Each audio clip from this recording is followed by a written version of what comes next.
Demian, de Hermann Hesse. Quería tan solo intentar vivir aquello que tendía a brotar espontáneamente de mí. ¿Por qué habría de serme tan difícil? Para contar mi historia, he de empezar muy atrás. Si me fuera posible, debería retroceder todavía mucho más, hasta los primeros años de mi infancia, e incluso más allá, en la lejanía de mi ascendencia.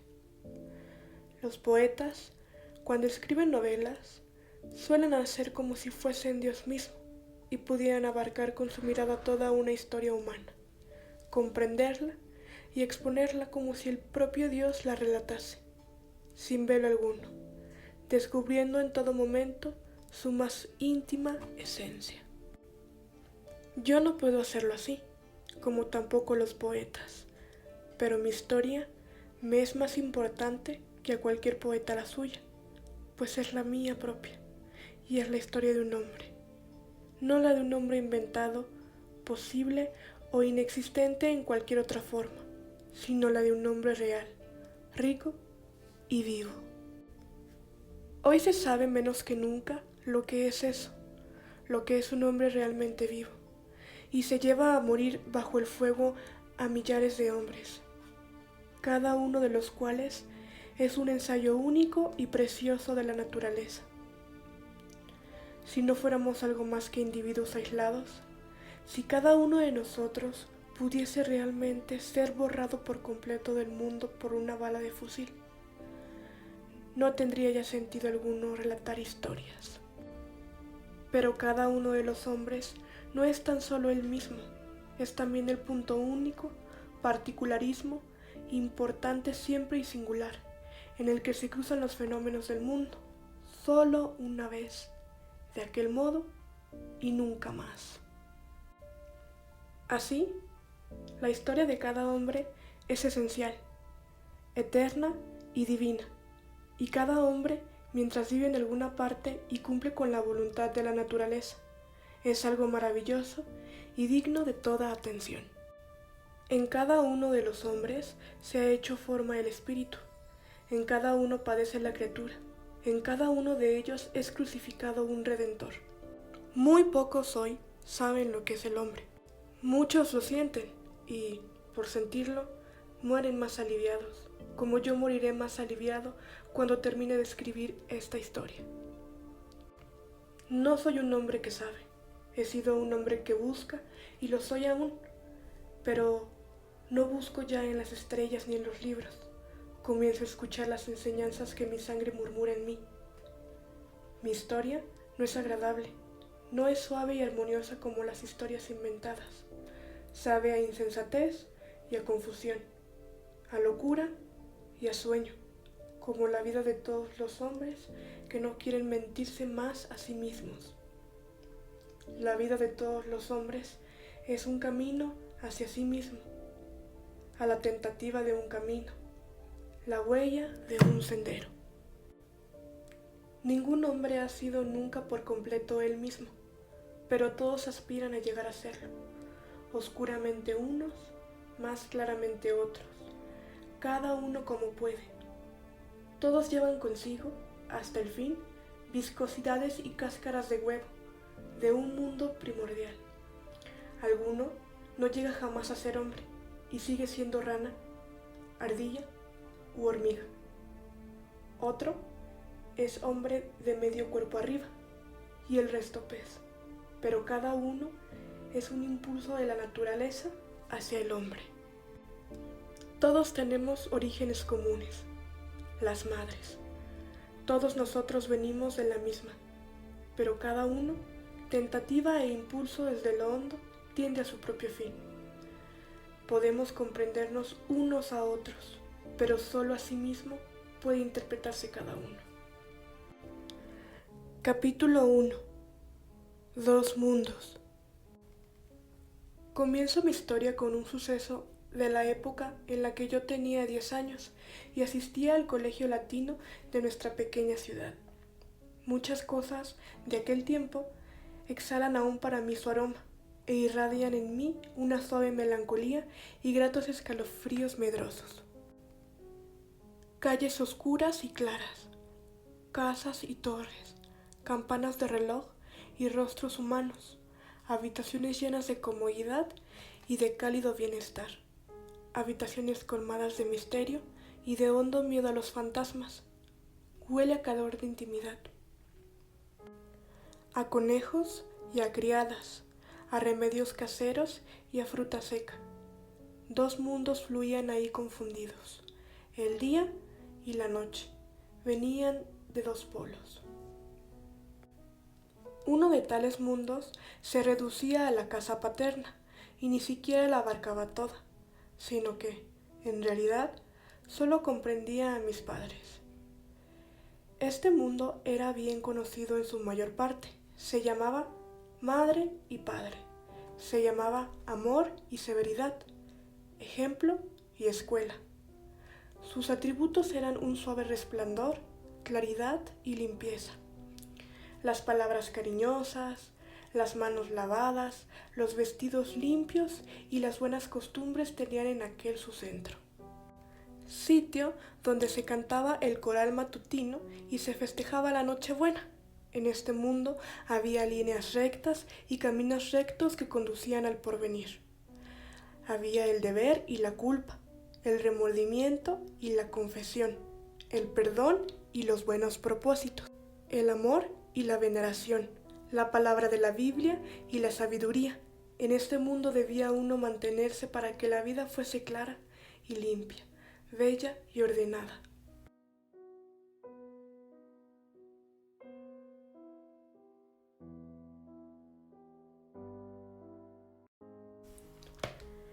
El otro mundo comenzaba, sin embargo, en medio de nuestra propia casa, y era completamente distinto. Olía de otro modo, hablaba de otro modo, prometía y exigía otras cosas. En este segundo universo había criadas y aprendices, historias de aparecidos y rumores de escándalo. Había una abigarra marea de cosas monstruosas, atrayentes, terribles y enigmáticas, cosas como el matadero y la cárcel, hombres borrachos y mujeres escandalosas, vacas que parían y caballos que resbalaban, relatos de robos, asesinatos y suicidios. En derredor nuestro existían todas estas cosas bellas y espantables, salvajes y crueles. En la calle de al lado, en la casa de al lado, corrían policías y ladrones, hombres borrachos pegaban a sus mujeres, grupos de muchachas que salían al anochecer de las fábricas. Habían viejas que podían embrujarle a uno y hacerle mal de ojo. En el bosque vivía oculta una partida de bandoleros. Los guardas jurados perseguían a los incendiarios. En todas partes brotaba y fluía este otro mundo impetuoso. En todas partes, menos en nuestras habitaciones, en donde estaban mi madre y mi padre. Y esto era excelente. Era maravilloso que ahí, en nuestra casa, hubiera paz, orden y reposo. Deber y buena conciencia, perdón y amor. Y era maravilloso que también existiera todo lo demás, lo estruendoso y lo agudo, lo sombrío y violento, de lo cual podía uno huir al instante, refugiándose de un salto al lado de la madre. Lo más singular era que los dos mundos confiaban el uno con el otro, estrechamente yuxtapuestos. Así, Lina, nuestra criada, cuando acudía al cuarto de estar, a la hora de los rezos vespertinos, y se sentaba al lado de la puerta, ambas manos bien lavadas sobre el bien planchado delantal, entonando con su voz clara los himnos religiosos. Pertenecía por completo al mundo de mis padres, al nuestro, al mundo luminoso y recto. Pero minutos después, en la cocina o en la leñera, cuando me contaba el cuento del hombrecillo sin cabeza, o cuando se peleaba con las vecinas en el techundo del carnicero, ya era otra, pertenecía a otro mundo, aparecía rodeada de misterio. Así sucedía con todo, y más que nada conmigo mismo. Yo pertenecía desde luego al mundo luminoso y recto. Era el hijo de mis padres, pero donde quiera que pusiese mi vista o mi oído, encontraba siempre lo otro, y yo mismo vivía también en aquel otro mundo, aunque muchas veces me pareciese extraño e inquietante y acabase siempre por infundirme miedo y enturbiar mi conciencia. Llegó a haber temporadas enteras en las que prefería vivir en el mundo prohibido y el entorno a la claridad. Por necesario y conveniente que fuese, me parecía casi un entorno a algo menos bello, más aburrido y vacío. A veces me daba cuenta de que mi fin en la vida era llegar a ser como mi padre y madre, tan claro y puro, tan reflexivo y ordenado. Pero el camino que conducía a aquel fin era muy largo. Para llegar a él había que pasar muchas aulas, se debía estudiar y sufrir muchas pruebas, muchos exámenes, y el camino bordeaba siempre a aquel otro mundo más oscuro y se adentraba a veces en él, no siendo nada imposible permanecer y hundirse en su ámbito sombrío.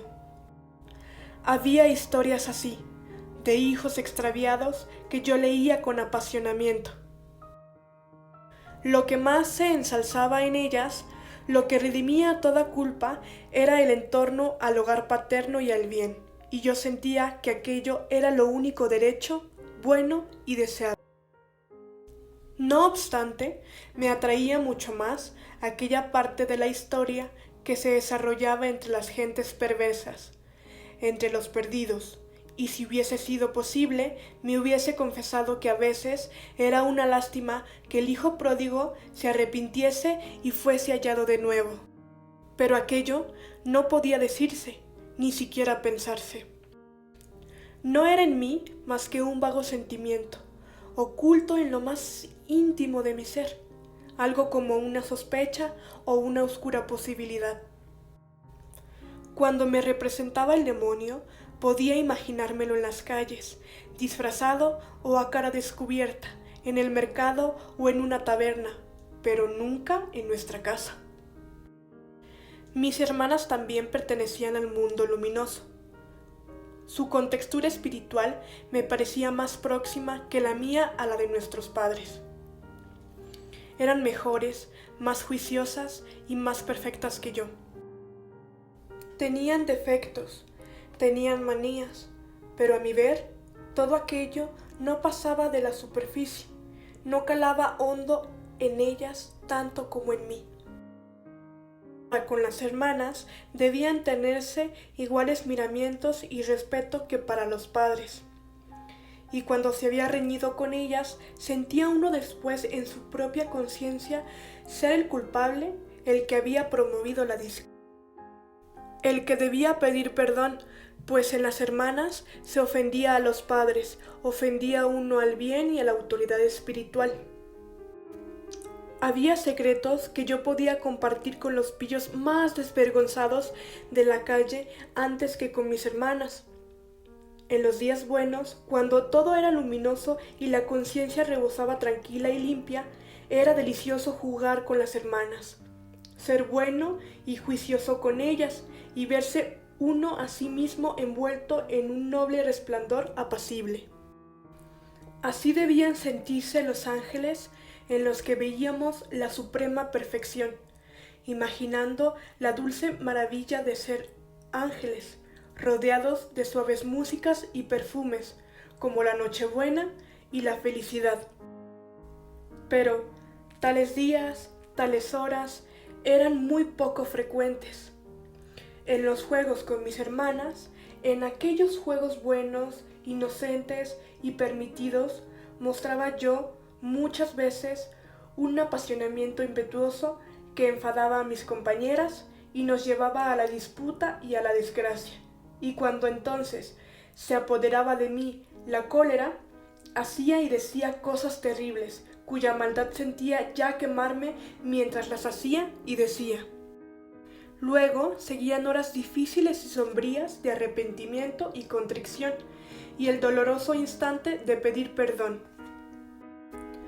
Al fin volvía a mí un rayo de luz, una dicha apacible, reconocida y sin discordia, que duraba a veces unas largas horas y otras veces unos breves minutos.